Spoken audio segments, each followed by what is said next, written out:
Peggy 7.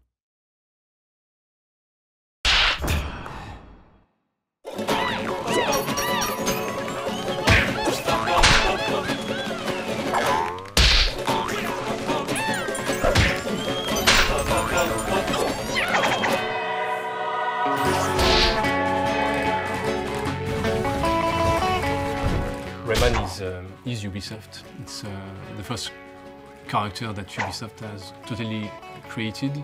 Well, he has a special place in our heart, Rayman.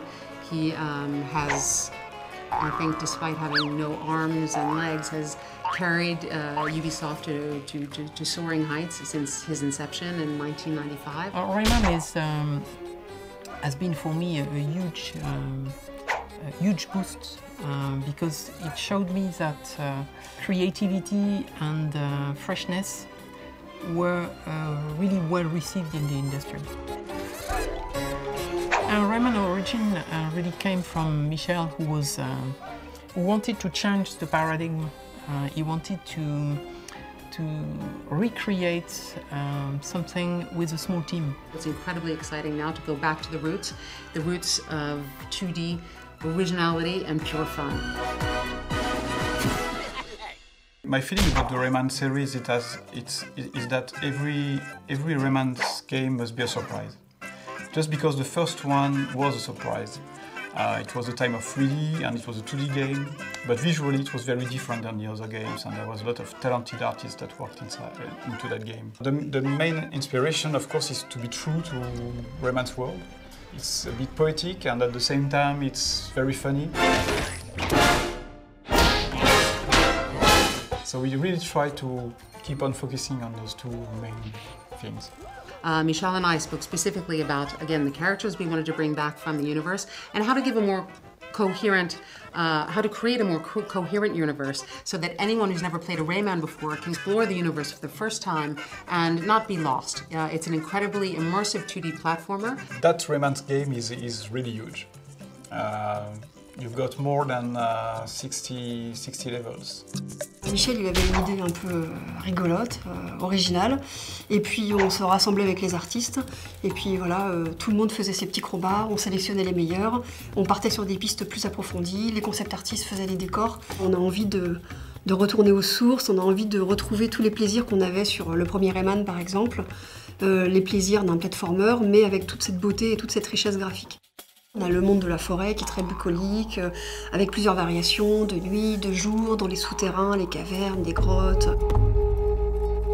Après ça, on a le monde de la musique, qui est un monde assez original, puisque là, ça se passe dans un espèce de désert, peuplé d'oiseaux, un peu étrange. Après, on a un univers un petit peu plus classique, qui est le monde sous-marin, mais qui est très beau, très immersif, il y a beaucoup de passages secrets.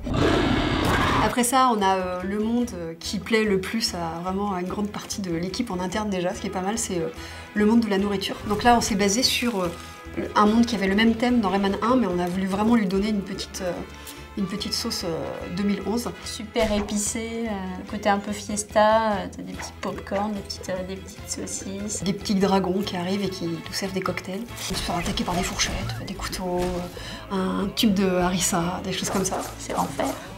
C'est l'enfer. On top of that, you've got 10 very difficult levels. You're not obliged to do them, but if you complete those levels, you have the right to enter the land of the dead.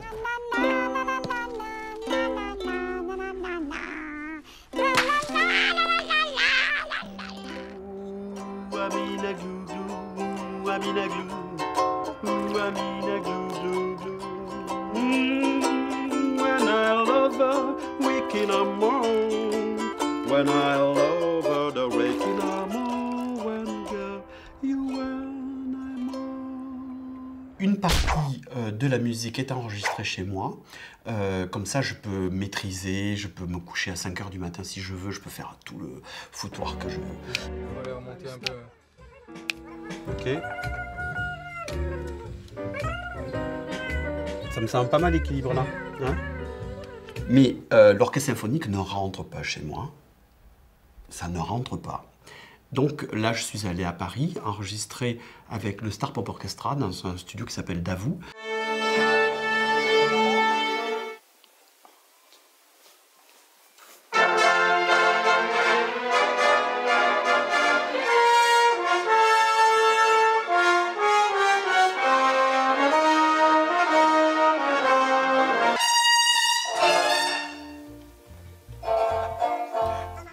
knew that we would have very different players was to be able to have levels and abilities so that players of very different skills could play the game and be interested by the game and play together. The game has been built in two parts. The first part is more about discovering new power, new abilities. And the second part, we come up with this idea of giving all the levels at once, so that you could have something on demand. One key element in Rayman's world is that you can fight. On top of all the acrobatic moves, you got the fighting moves, and you can really make combos between all of those moves. We have the beat them up aspects that other platformers don't necessarily have. The big difference between Rayman Origins and the other Rayman game is the addition of the multiplayer. We did a lot of modification on the core gameplay to make it as fun when you play alone than when you play with others. I mean, it's a new way of playing the same game when you play solo or you play with a friend. It's about creating a place where people, kids, big kids and little kids can go together and explore the entire universe together with up to 4 players and tell their own stories. So the most important stories in Rayman Origins are the stories that everyone will tell each other as they're fighting their way through gourmet lands and taking on the dragons, the fire-spitting dragons, and beating up the livid stones. And it's all about interacting with this incredible cartoon universe and bringing everything to life. Making a game like Rayman Origins is an experience. For us, it's 2 years of work. The biggest reward is the pleasure of the people in front of their TV. That's really what we were waiting for the people just having fun.